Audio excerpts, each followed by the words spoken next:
Ao olharmos essa lagoa, não imaginamos que nela podemos encontrar um fascinante universo de minúsculos organismos que passam despercebidos aos nossos olhos.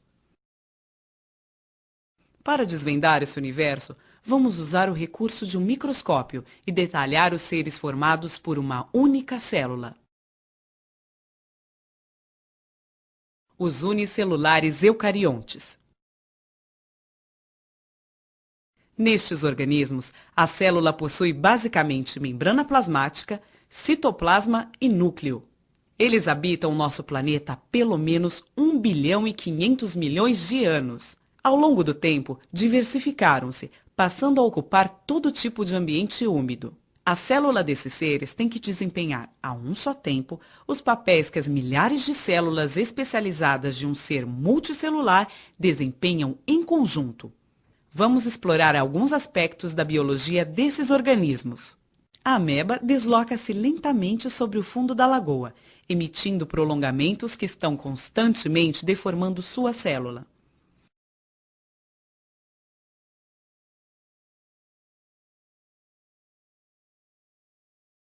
Esses prolongamentos são chamados pseudópodes, termo que significa falsos pés.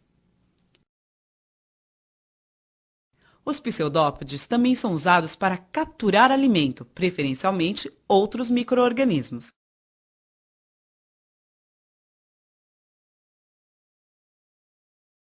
Recém-capturados são digeridos em vacúolos digestivos dentro da célula.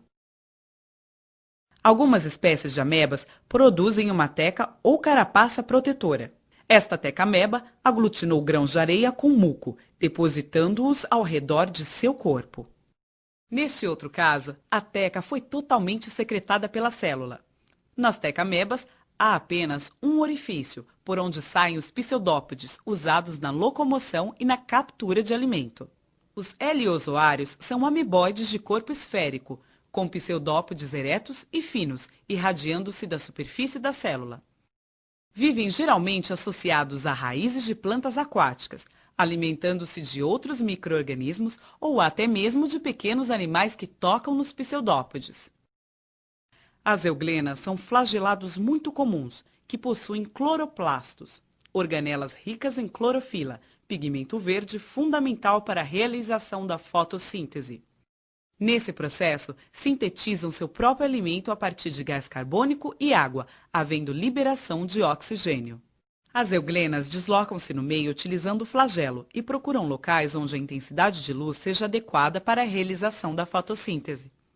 O estigma, esta estrutura avermelhada, participa do processo de orientação em relação à luz. A peranema é um parente da euglena, porém não possui cloroplastos. Ela se desloca no meio com auxílio de dois flagelos, um deles bem evidente, e se alimenta principalmente de outros micro-organismos, inclusive de euglenas. Os ciliados são um grupo extremamente diversificado.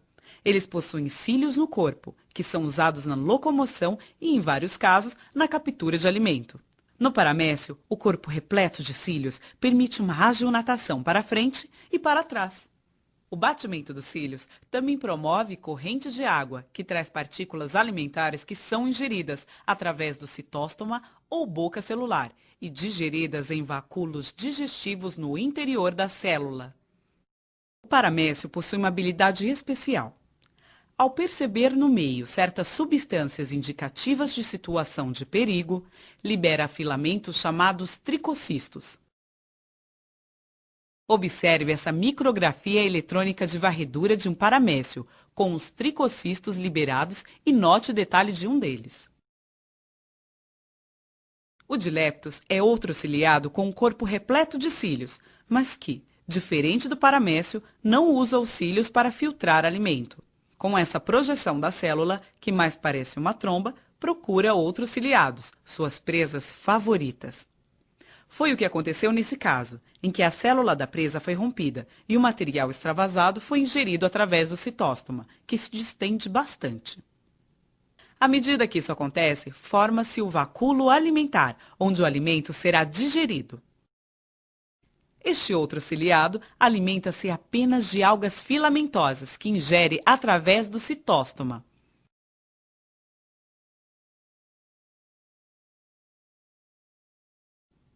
O euplotes é um ciliado curioso, que mais parece um pequeno animal. Ele se desloca sobre o fundo da lagoa usando cílios especializados, chamados cirros. Por meio de outros cílios especiais, filtra da água seu alimento. O stentor é outro ciliado que utiliza cílios especiais para filtrar o alimento. Ele pode se movimentar ou se fixar a um substrato, mudando a forma de seu corpo. Já as vorticelas vivem a maior parte do tempo fixas ao substrato por meio de um longo pedúnculo, que se contrai e se distende. Os cílios especializados promovem correntes de água que trazem partículas para a alimentação. Todos os ciliados são heterótrofos, mas alguns possuem algas simbiontes, como é o caso deste paramécio, que possui em seu citoplasma muitas algas verdes. Nos unicelulares eucariontes que vivem em água doce, muita água penetra na célula por osmose. Isso ocorre porque a concentração osmótica da célula é maior que a da água ao seu redor. O vacúolo pulsátil ou contrátil recolhe e elimina a água que entra em excesso na célula.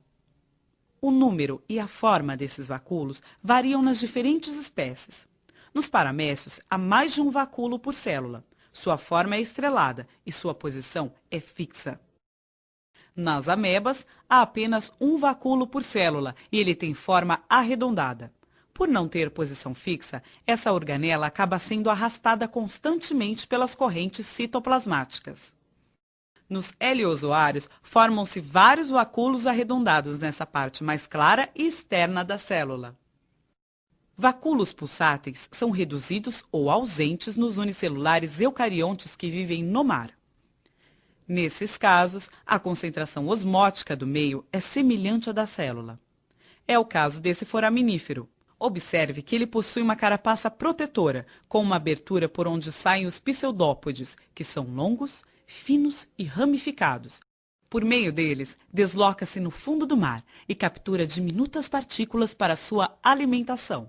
A reprodução na maioria dos unicelulares eucariontes ocorre por bipartição, um processo assexuado, no qual um indivíduo dá origem a dois outros idênticos.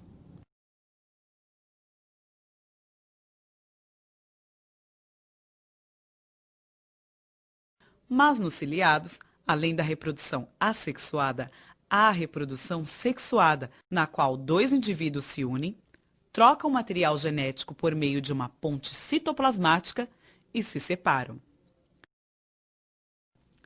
Ao observar estas cenas, pode-se ter uma pequena ideia de como são e como vivem esses unicelulares eucariontes de vida livre. A cada dia, novas espécies são descobertas e novas questões são levantadas acerca destes incríveis micro-organismos que compartilham o meio ambiente com seres macroscópicos e são parte importante da manutenção do equilíbrio ecológico.